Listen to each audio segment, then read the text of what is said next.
Bismillahirrahmanirrahim. Bağışlayan və mehriban Allahın adı ilə xoş gördük hər birinizi əziz və dəyərli dostlar. Kəlam elmi dərslərimiz davam eləyir. Bildiyiniz kimi mövzumuz imamət bəhsidir. İmamət mövzusudur. Və bu günləri çox əhəmiyyətli mövzulara, nöqtələrə daha doğrusu toxunacağıq ki, inşallah bu mövzulara toxunmazdan əvvəl istəyirəm ümumi şəkildə imam sözünün mənası haqqında danışım. Deməli, fial vəznində olan imam sözü ismi məstərdir.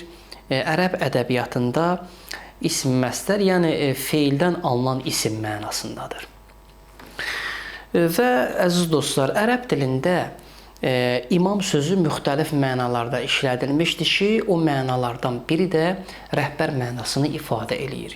Və biz Quran-ı Kərimə də baxanda görürük ki, Quranda imam və onun cəmi olan əimmə sözü 12 dəfə təkrarlanmışdır, işlədilmişdir.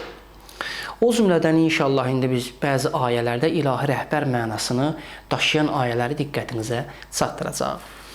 Misal olaraq biz Bəqərə surəsinin 124-cü ayəsinə baxanda görürük ki, qeyd olunur ki, Bismillahirrahmanirrahim, qalə inni ca'ilukə linnəsi imamə.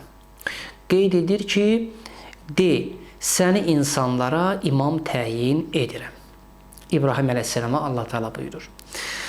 Və əziz dostlar, bəzən də görürük ki, küfr və zəlalət başçılarına imam deyilir. O cümlədən biz Tövbə surəsinin 12-ci ayəsinə baxırıq və görürük ki, buyurur ki, Bismillahirrahmanirrahim, fəqatilu əimmətəl küfri.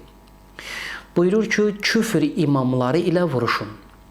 Deməli, ümumi şəkildə biz nəticə alırıq ki, imam sözü kəlam elmində Peyğəmbərin canişin olmasına, Peyğəmbərin canişinliyinə məxsus olsa da, ancaq Quran-ı Kərimdə ümumi şəkildə, ümumi mənada işlədilmişdir. Və bir əhəmiyyətli nöqtəni də mən inşallah diqqətinizə çatdırım ki, o da bundan ibarətdir ki, imamətin tərifi. Əlbəttə ki, imamət haqqında kəlamcılar müxtəlif təriflər qeyd eləmişlər ki, biz o digər təriflərin hamısını biz deyə bilmərik, həm vaxt məhdudiyyətinə əsasən, həmçinin bizim dərsliyimizin xüsusiyyətlərinə görə biz həmin o tərifləri deyə bilmərik və fəqət mən 2 dənə burada tərif qeyd edəcəyəm ki, o təriflərdən biri bundan ibarətdir ki, imamət dini və dünyavi məsələlərdə başçı olmaq mənasını ifadə eləyir bir tərəfə görə. İmamət dini və dünyəvi məsələlərdə başçı olmaq mənasını ifadə eləyir. Digər indi qeyd edəcəyim tərif isə Şiə etiqadına məxsus bir tərifdir ki, əhatəli və geniş bir tərifdir, gözəl bir tərifdir. Buyurur ki, imamət İslam ümmətinin dini və dünyəvi idarəçiliyində Peyğəmbərin canişinliyindən ibarət olan ilahi bir məqamdır. İmam isə məsum ləduni eləmə malik insandır və o bu məqama Allah və Peyğəmbər tərəfindən seçilib insanlara tanıtılır ki, Peyğəmbərdən sonra vəhyi alıb çatdırmaq istisna olmaqla onun bütün məsələləri davam etdirməyi öz üzərinə götürsün. Deməli, əziz dostlar, gördüyünüz kimi indi qeyd etdiyim tərif əhatəli və geniş bir tərif idi. Digər bir önəmli məsələyə toxunmaq istəyirəm ki, o da bundan ibarətdir ki, imamət etiqadi bir prinsipdir, yoxsa fiqhi bir məsələdir.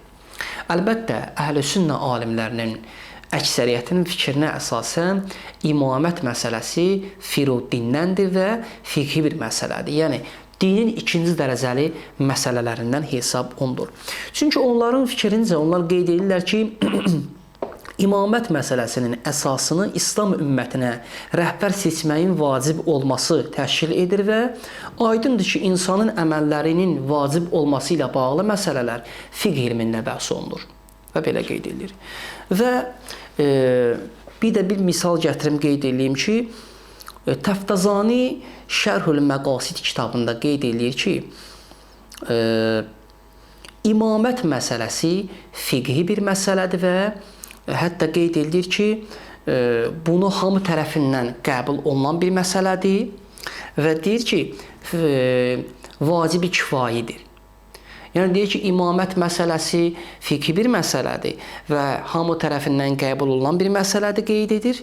Həmçinin deyir ki, vacib-i kifayidir. Yəni müəyyən bir qrup tərəfindən, bir şura tərəfindənmi deyək, qrup tərəfindənmi seçilir və başqalarının məsuliyyəti də həmin o rəhbər seçmək məsələsinin məsuliyyəti götürülür həmin şəxslərin üzərindən və məxsus bir neçə şəxs tərəfindən imamət məsələsi seçilir və təyin olunur. Əlbəttə şiə alimlərinin nəzərində biz bir çox nəzərlər var ki, o nəzərlərdən birini mən diqqətinizə çatdırım ki, şiə etiqadına əsasən, inancına əsasən isə əlbəttə ki, imamı Allah seçməlidir. Buna görə ki, Allah Taala insanın cüz'iyyətlərindən və xüsusiyyətlərindən tam məlum və agah olduğuna görə insanın çətinlik və lazım olan məsuliyyətlərini təmin etmək üçün Allah gələ rəhbəri, Allah gələ seçə. Buna görə şiə etiqadına əsasən də Allah tərəfindən imam təyin olunur və şiə etiqadı bundan ibarətdir. Və əziz dostlar, digər bir önəmli nöqtəni də diqqətinizə çatdırım və sözümü tamamlayıram. O da bundan ibarətdir ki, imamətin zəruriliyi və lütf qaydası. Əlbəttə, lütf qaydasını müxtəlif şəkillərdə demək olar ki, və lütf qaydasına uyğun bir çox dəlillərimiz var ki, mən inşallah lütf qaydasını qısa şəkildə diqqətinizə çatdırım. O da bundan ibarətdir ki, əgər Allah Taala insanların hidayəti üçün peyğəmbərlər göndəribsə və insanları kamilliyə çatdırmaq üçün peyğəmbər göndəribsə və daha doğrusu peyğəmbər göndərməsi zəruridir. Əgər Allah yer üzündə insanları yaradıbsa, bunları hidayət etmək də Allah Taalaya zəruridir. Çünki yaradıbsan, gərək bunları da hidayət eləyəsən. Bunları hidayət eləmək üçün də müxtəlif, fərqli peyğəmbərlər göndərilib. Və peyğəmbərlər Allahın sözlərini, vəhiylərini insanlara çatdırıblar və bu vəhiy vasitəsindən insanlar kamilliyə çatıb. İndi necə ki peyğəmbərlər Allah Taalanın lütfüne əsasən peyğəmbərlər insanları kamilliyə çatdırır, eləcə də imamlar da peyğəmbərin davamçısı olaraq lütf qaydasına dəlilimize əsasən peyğəmbərin davamçıları olaraq gərək insanları hidayət eləyələr.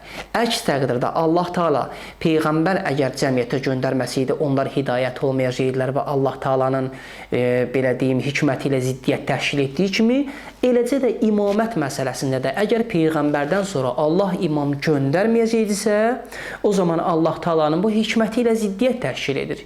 Ona görə ki, əgər peyğəmbərdən sonra din başsız qalacaqsa və nəticə etibarilə ixtilaflar yaranır, gərək bu ixtilafları həll etmək üçün Allah peyğəmbər vasitəsilə canişin təyin eləsin. Daha doğrusu rəhbər təyin eləsin ki, bu rəhbər vasitəsindən insanlar ixtilafa düşməsinlər, azğınlığa düşməsinlər, bunlar hidayət olunsunlar.